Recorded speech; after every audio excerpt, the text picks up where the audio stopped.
the Declaration even mentions prudence as prudence is going to determine when it's time to separate from a political group. And so it's this one of the four classical virtues, prudence. So I love the American Revolution for that, because it's, again, here in America, this is our story. And so you get this opportunity to just talk about virtue.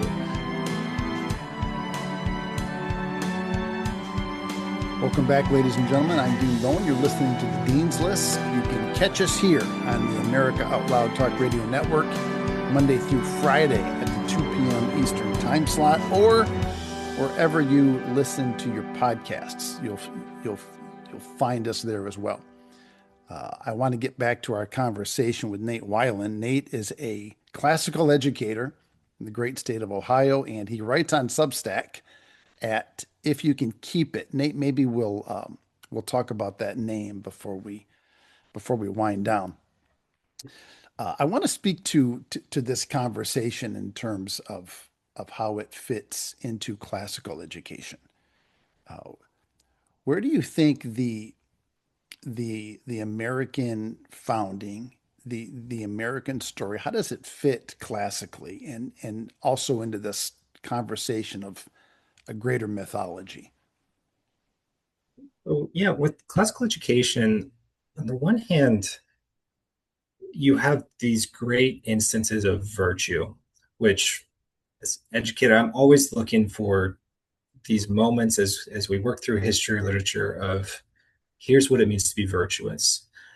I love the Declaration even mentions prudence as prudence is going to determine when it's time to separate from a political group. And so it's this one of the four classical virtues, prudence. So I love the American Revolution for that, because it's, again, here in America, this is our story. And so you get this opportunity to just talk about virtue.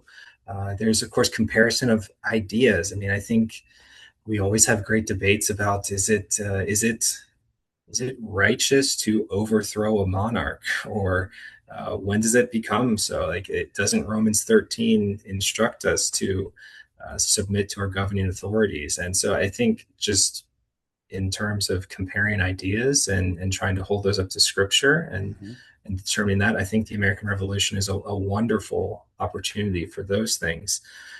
The other piece of that you mentioned is this idea of myth, talking more about great story, not necessarily fictional story, is in Haddam's book.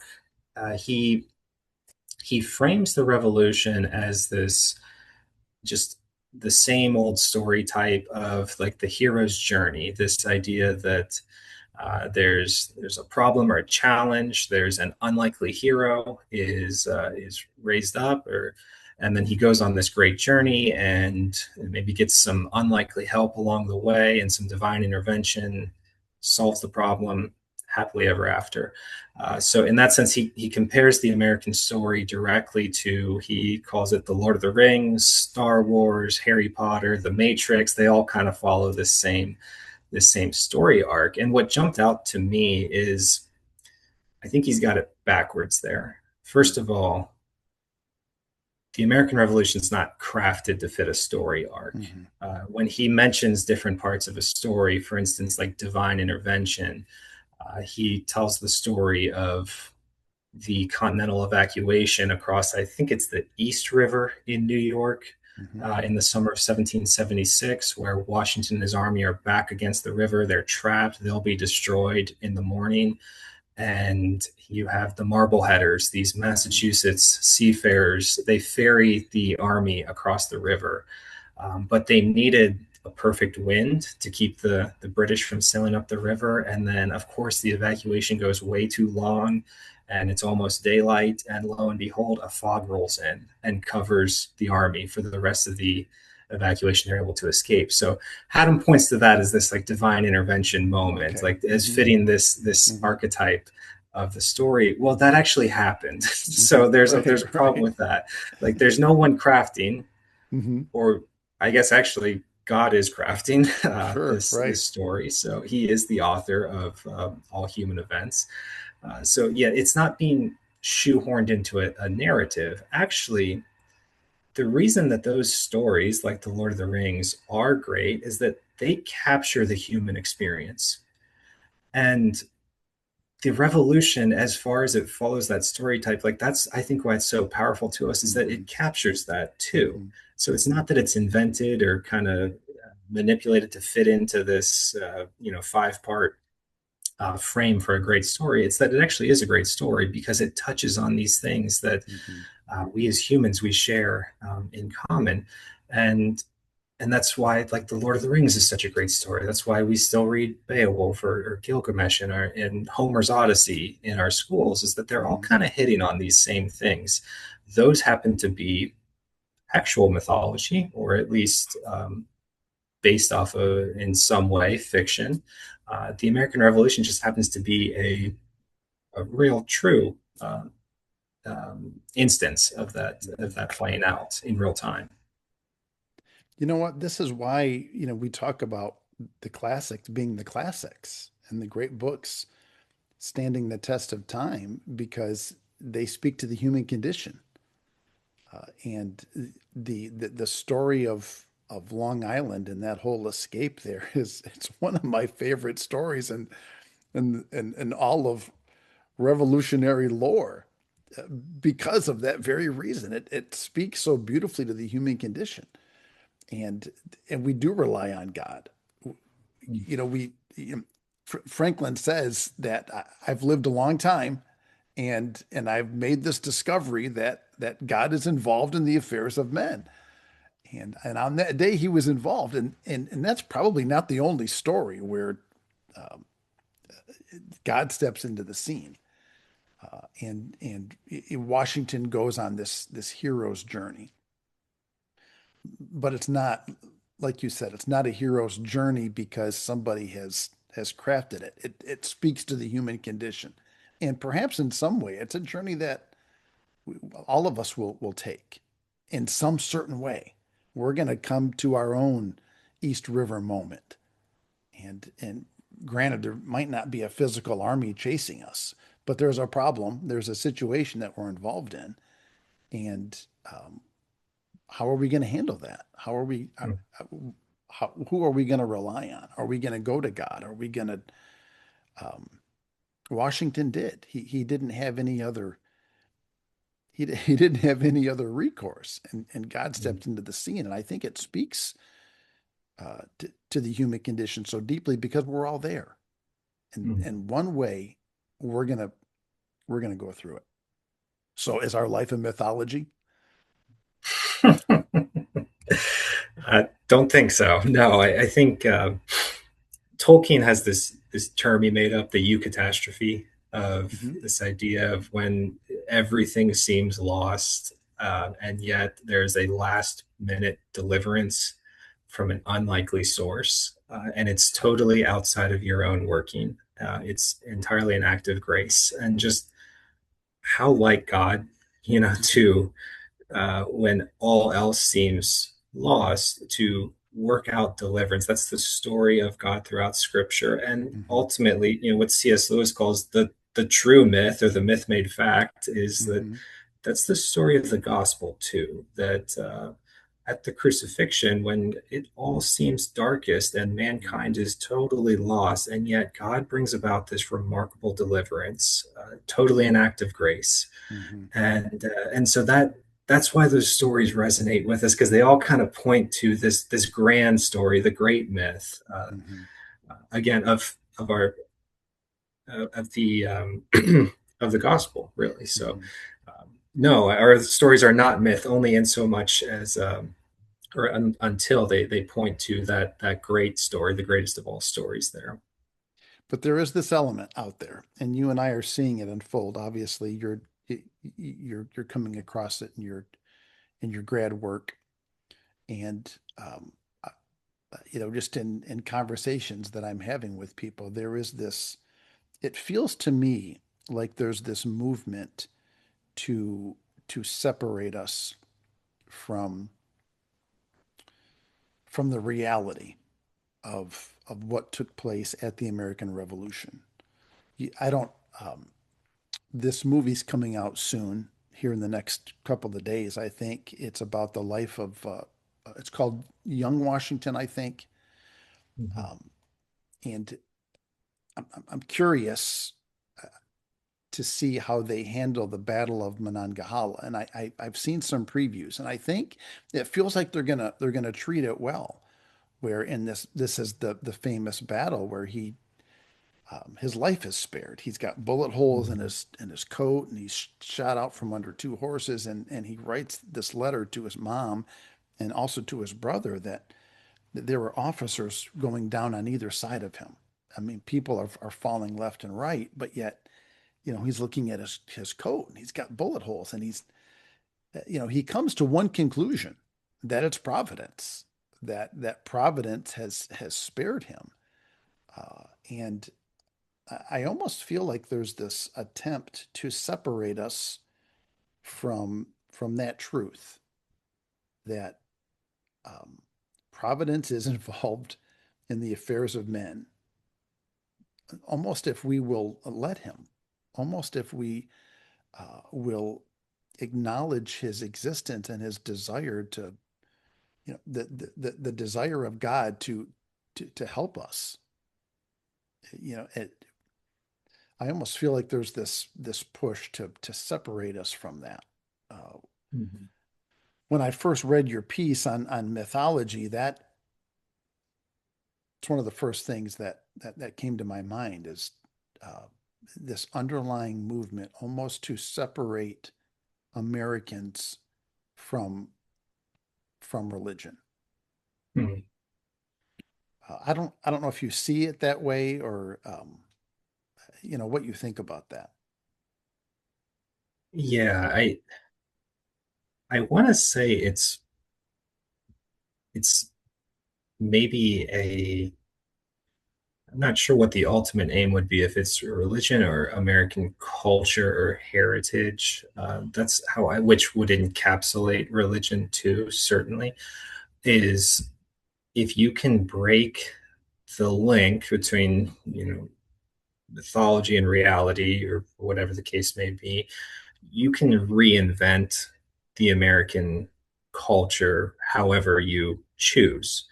I Hmm. think that's one of the things that Haddam does a really good job, actually, is later on in the book as he's laying out how, you have the communists in the early 20th century. They say that they are the heirs to the revolution. And then you have the Nazi movement in America. They say that they are the heirs to the revolution. And so if you can repurpose that, you can Mm-hmm. make it into whatever you want it to be. Hmm. And then the revolution is so revered that then you have this stamp of legitimacy behind you.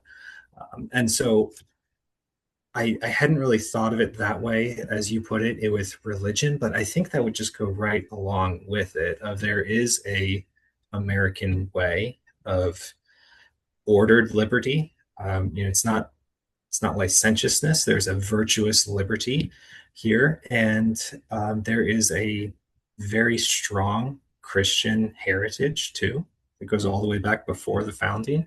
That these things define Americans and American life, and so if you can break that, you can redefine it however you want, whether that be communism or fascism or whatever your ideology is. So yeah, Hmm. I think you're onto something there too. I think this plays into the title of your Substack, if you can keep it. Um, I'm assuming it's from Franklin. It is, yeah. And it's a great story because, the lady says to him, what type of government do we have? And, do we have a monarchy? Do we have a republic? And he says, you have a republic if you can keep it. And he just drops that little caveat there. And I feel like this conversation and conversations like this are important in order to be able to keep the republic. Mhm. Um, I, I think that's what Franklin was alluding to, Mhm.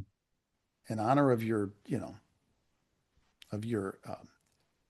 commandeering of the phrase. I think that he's saying, look, you got some work to do. because there are going Hmm. to be foes. There are going to be people who are going to attempt to undercut this thing. Mm. But if you can keep it, so where are we at there? Do you think? D- d- do you think we can? Yeah, I think we can. Yeah, I think it's I love that phrase if you can keep it because like you don't need to keep a monarchy. You know, the monarch will handle that for himself. And Right, right. yeah, you need to keep a republic though. Mhm. And I also love that it's if you can keep it, not if we can keep these demigods that are sort of on the top of society. It's not up to them. It's not up to them if they can keep it's if you, because you, meaning each of us, we have a role in keeping this republic. Also, notice that he's speaking to a woman who would not have been able to vote and would not have been able to hold office. And yet, that does not really break her attachment to society or her role, that this is just as much her republic, too. Mhm. So, it's incumbent on all of us to keep the republic. I think we can do it. I think maybe I'm biased. You are too, but I think classical education is going to play a big role in this. But I think you're seeing a bit of a resurgence here. I think it's going to take a lot of work, of course, and probably be a long time. But I was just at a workshop on the Declaration of Independence down at Ohio State, and it's this new organization they founded called the Chase Center, which has part of its goal is to restore, I think it's like civics and culture, and one of their tenets is classical education too. Hmm. So I think that's going to play a role in just now you're getting that even at the university level here in Ohio, and other states have that too, like Florida and a couple other places too. But I think it's going to be this returning to our really how education has always been, but of course returning to Mhm. those classical roots and just kind of I guess recapturing maybe the way that our stories are told there, so that ultimately we can keep the republic. Well, that's encouraging, actually, to hear that about that conference coming out of, you said Ohio State, Yes, sir. Yeah, is at Ohio State. and you know, if you've got uh, these types of schools that are wanting to revisit classically, you know, looking at our heritage classically, that's encouraging. I'm glad you Mm-hmm. said that. Yeah, yeah. I don't know. They're still very small. This was created by our legislature here in Mhm. Ohio. There's five now in our state at the various public universities. So we'll see. It's But a I guess start, right? yeah, it's indicative of an Hmm. attitude and a desire Hmm. to reclaim some of that we've really let go away Hmm. here for the last 100 years or so. Right. Um, you know, when people ask me, you know, where do you see hope in the future or what excites you about the future? My immediate answer is a resurgence in classical education. It almost feels like there's this little revival happening. Hmm. And I think the more people take a look at traditional education, traditional, you know, the public system, and then they realize, hey, there's something else out here. What you mean? Hmm. I can have this over here.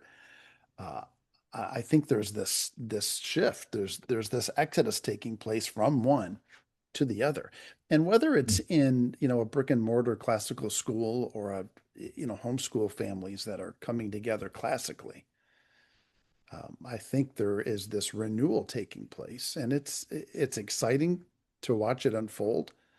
Um, Obviously, you're in it. You're Hmm. in the throes of it. You're in the front lines of it, and you know, you're seeing the effects of it every single day. Are you not? Hmm.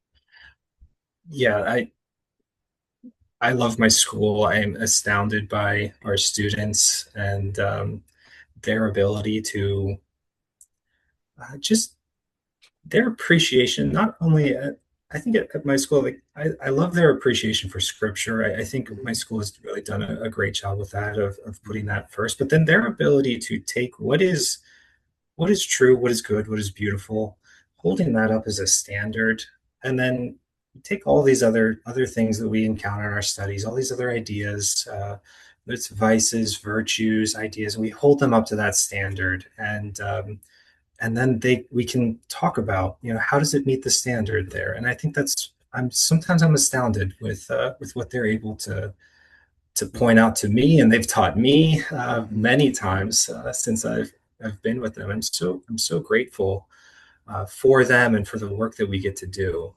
mhm.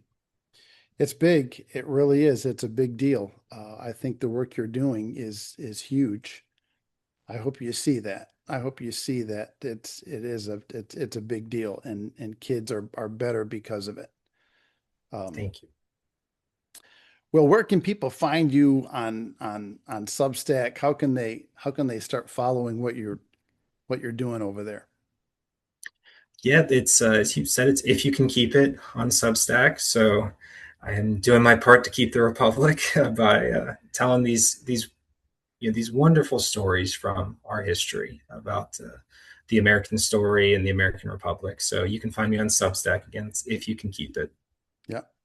And Nate has in the past written uh, for me as well. We've done some cross work, and I appreciate what you're doing, and I hope you stay at it because these stories are um, they're important to tell. I was reading not long ago. I don't know if you're familiar with William Federer's work at all. He does a lot of historical work, and he pointed something out in one of the books he was reading that the story I'd referenced the Battle of Monongahela, and Mm, that story was in American history books. Federer says right up till 1934. 1934, 35 is about the last time that story is put into an American textbook, and mhm, then it disappears. Just gone. Never, which to me, it's gone because whoever didn't want it in there was hoping it would be erased from the American memory. mhm, But I think it's important that we have these conversations, that we're talking about this because there are certain things that shouldn't be forgotten. And I think mhm, that's the role that really that's one of the roles that a classical education plays in the grander scheme of education, because the classical model is reintroducing things, in my opinion, which should never be lost, things that should mhm. never be Yeah. forgotten. And you're in it. You're in it, and Yes, sir. you're in the throes of it. So Mhm. thank you for doing that. Nate, again, thanks for joining us today. I appreciate it.